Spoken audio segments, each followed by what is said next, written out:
Bonjour à tous, je vous invite à vous abonner à cette chaîne, à aimer, à partager, à commenter ces vidéos, c'est très important. C'est une manière de nous soutenir. Merci à vous tous. Et bonjour à tous et bienvenue dans votre rendez-vous du vendredi, la fausse information.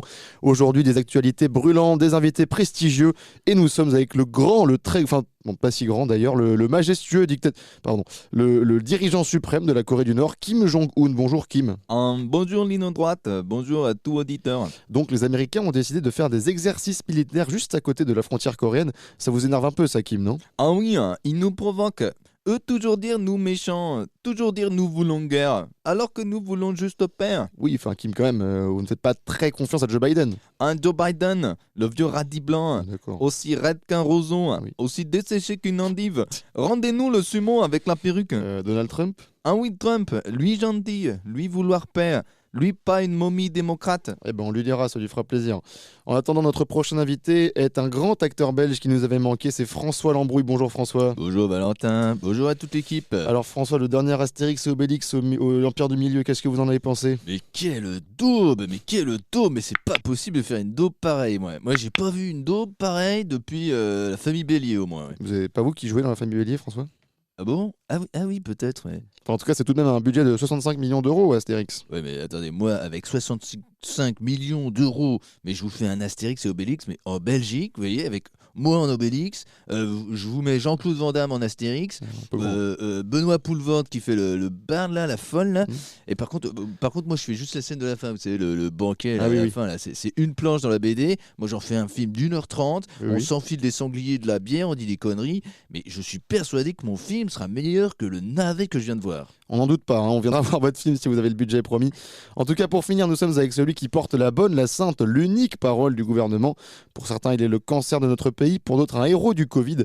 Nous sommes avec Olivier Véran. Bonjour Olivier. Bonjour Valentin, bonjour les complotistes. Alors, vous étiez sur le plateau de Cyril Hanouna hier, cette semaine. Ça s'est bien passé? Oui, j'ai beaucoup aimé, il y avait vous savez, de la blanche là qu'on met dans Ah, le nez là. oui, comme à l'Élysée. Voilà, exactement. Là-dessus, j'étais pas trop dépaysé. Bon, et vous avez traité André Berkoff de complotiste, c'est ça? C'est ça, exactement.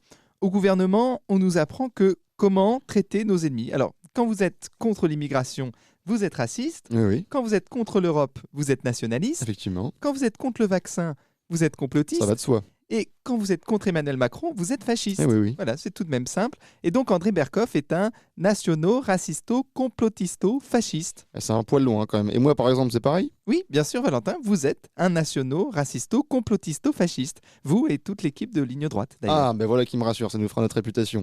En tout cas, c'est la fin de cette fausse information et c'est l'heure de la traditionnelle chanson avec Dalida qui vient pour la première fois dans cette radio nous chanter une ode aux retraites et à Brigitte Macron. On écoute ça tout de suite. Dalida pour Radio Courtoisie. Moi j'ai un petit peu changé, j'en ai un peu gros sur la patate, ouais.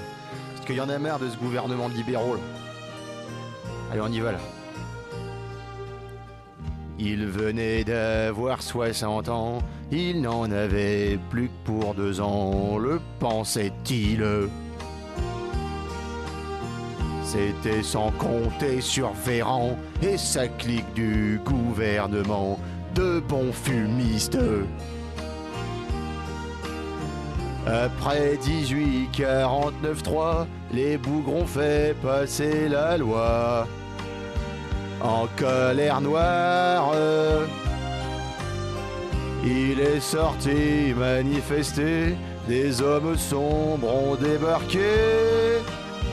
Fin de l'histoire. Oh non, encore une autre histoire. Il venait d'avoir 14 ans, une tête d'ange, cheveux au vent, un joli blond.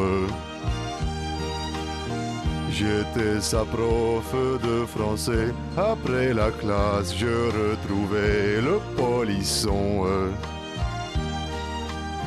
Il est devenu haut fonctionnaire, Rothschild et puis les ministères.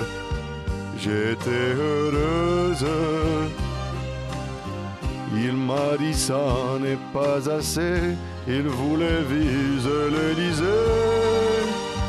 Quelle ambitieuse.